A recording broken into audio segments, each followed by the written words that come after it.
Hello, this is Memory Section C lecture. Our prioritized standards are 6C. Objectively, we're going to evaluate various theories of forgetting and explanations for memory failure. American psychologist Daniel Schacter claimed that the reason memory sometimes fails is due to the 7 sins of memory. Schacter claimed that these sins are really the consequences of some very useful features of human memory. The 7 sins of memory are transience, absent-mindedness, blocking, misattribution, suggestibility, bias, and unwanted persistence. Transience is the impermanence of a long-term memory, which is based on the idea that long-term memories generally fade in strength over time.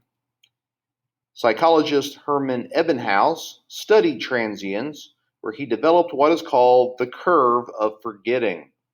Now, the curve of forgetting, which there's an example of it shown here, is a graph plotting the amount of retention and forgetting over time for a certain batch of material, such as a list of nonsense syllables, which is what Ebbinghaus mostly tracked when he did the study. The work of Ebbinghaus determined that forgetting is very fast within the first hour after learning a list and then tapers off gradually. Further studies have determined that while both meaningless and meaningful material is forgotten over time, meaningful memories seem to fade much less rapidly. However, things like motor skills and light bulb memories, which we talked about, generally remain intact even after long periods of time. Now, based on what is known about transience, psychologists have determined that distributed practice, which means where study sessions are spaced out, actually produces better retrieval than through massed practice, where one studies a complete body of information all at once. So if you study for a test solely through cramming, just trying to learn it all in one sitting, then you would actually be better served to break up your study sessions. So a lot of times maybe you do okay on the test, but then any time after the test, you pretty much don't remember anything. It's like you didn't ever learn it. So generally speaking, if you break up your sessions, as opposed to just one really long session, that is usually associated with more long-term retention in your memory. Now, absent-mindedness is forgetting caused by lapses in attention, which is not that the memory has disappeared from your brain circuits, but rather a retrieval failure caused by shifting your attention elsewhere. Absent-mindedness can be the result of a low level of attention. So sometimes if you blank out or zone out, that's basically absent-mindedness. Further, it can be the result of an intense attention to a single object of focus that makes one oblivious to other events. So if you are hyper-focused on something, then something else you were supposed to do you might completely forget about. And finally, it can be the result of an unwanted distraction of attention from the object of focus by irrelevant thoughts or environmental events. So you had something on your mind, and then something else happened, and then it caused you to completely forget what you were doing to begin with. Now, blocking is forgetting that occurs when an item in memory cannot be accessed or retrieved, which occurs when information has encountered interference, which is when one item acts as an obstacle to accessing and retrieving another. Now, there are two main categories of interference leading to blocking. That can be proactive interference or retroactive interference. With proactive interference, this is when previously stored information prevents learning and remembering new information. So, like after an office was rearranged, you might still look for the items where they previously were before you rearrange them. And with a retroactive interference, this is when newly learned information prevents retrieval of previously stored material.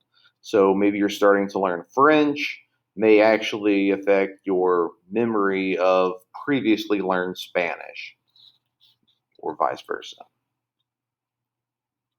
Now, the serial position effect is a form of interference related to the sequence in which information is presented, which says information at the beginning or the end is more easily remembered than information in the middle. For instance, if you meet several people, then you're going to be the most likely to remember the names of the first few people you met or the last few people that you met. Generally, the people in the middle are going to be more likely to be forgotten. Now, interference is likely the culprit behind the tip of the tongue phenomenon, which many of us have experienced, which is the inability to recall a word, yet knowing it in memory. It's like, it's right there, I just can't think of it. What is it called? Now, the most common tip of the tongue experiences usually center on names of personal acquaintances, names of famous people, familiar objects. About half the time, the target word usually will pop in your mind, usually within about a minute of seeing this tip of the tongue phenomenon coming into effect. Misattribution. This is a memory fault that occurs when memories are retrieved but are associated with the wrong time, place, or person, as a few examples. Misattribution is caused by the reconstructive nature of long-term memory. So you might remember an event that actually happened, but possibly incorrectly identify someone else as having been there when they really weren't. Misattribution can cause people to believe mistakenly that other people's ideas are their own. Like when a person hears an idea and keeps it in memory while forgetting what the actual source of that was later. There was a famous plagiarism case where George Harrison from the Beatles was actually found guilty of unintentional plagiarism, where his My Sweet Lord song sounded very similar to the Chiffons' He's So Fine. Now, suggestibility is the process of memory distortion as the result of deliberate or inadvertent suggestion. Now, suggestibility can lead to the misinformation effect, which is the tendency of misleading information presented after an event to alter the memories of the event itself. Psychologist Elizabeth Loftus did several experiments that have shown that what people see and hear about an event after the fact can easily affect the accuracy of their memories for that event. In one experiment, it showed that the nature of how a question is asked can lead to certain responses to be more likely.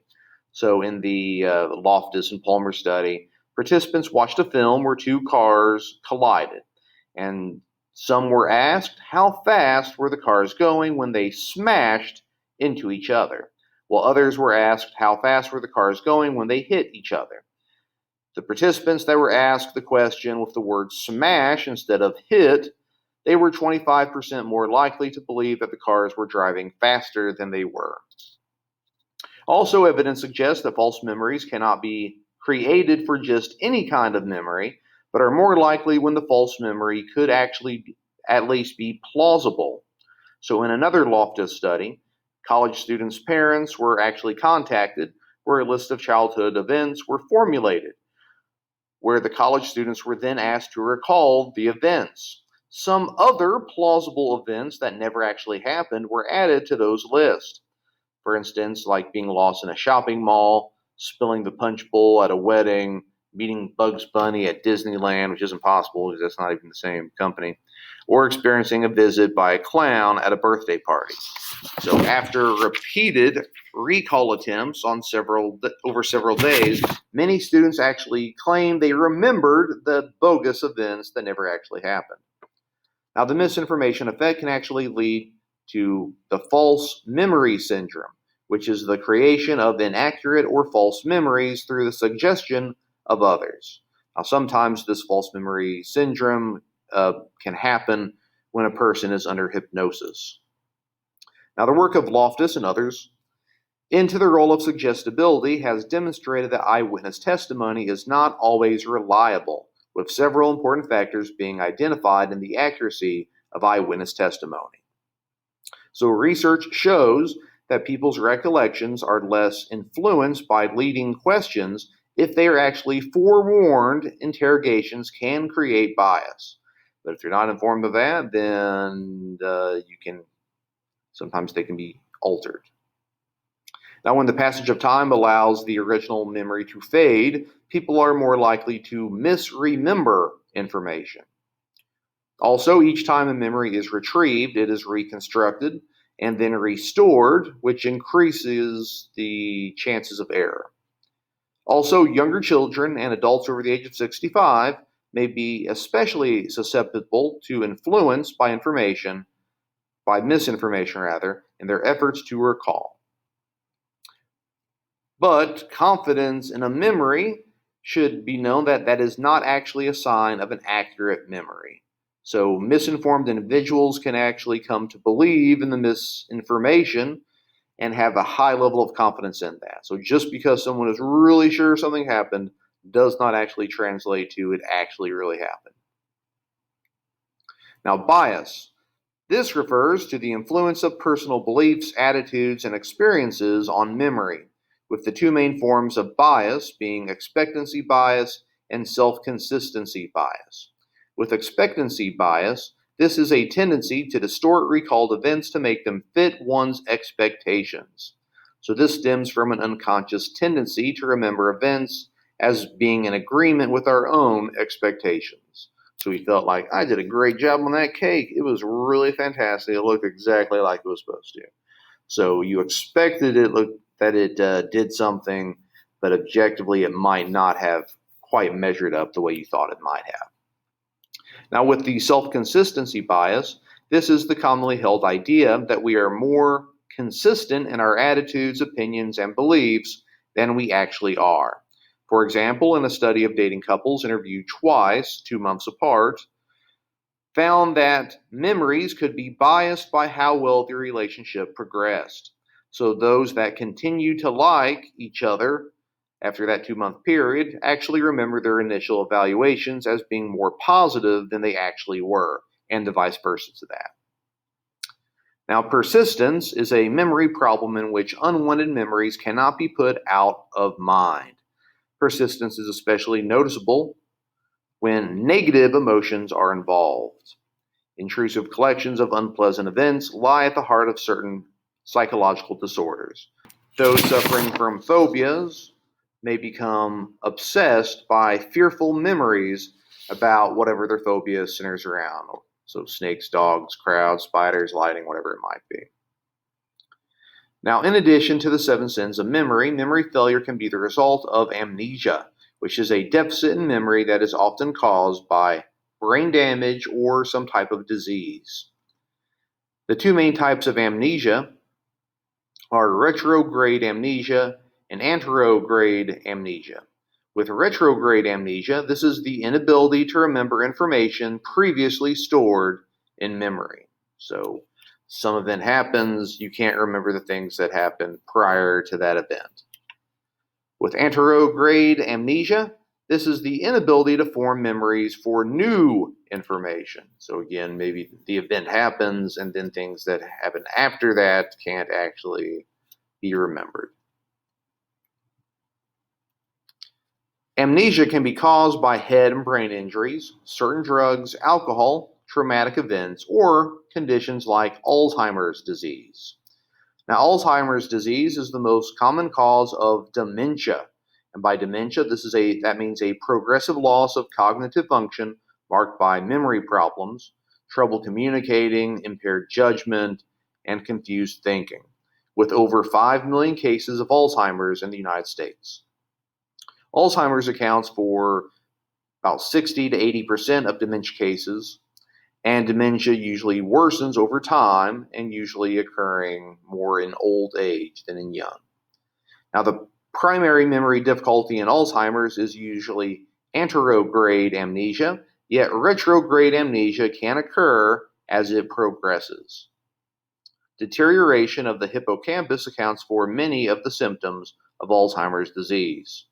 Now, while there is no cure for Alzheimer's, various drugs in use and in development help slow or stop the progression of the disease. But again, there is no cure for Alzheimer's.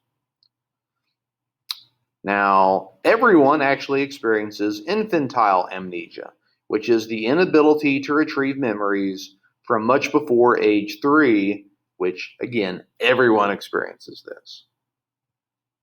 All right, that was Memory Section C lecture. Our prioritized standard was 6C, objectively. Now you can evaluate various theories of forgetting and explanations for memory failure.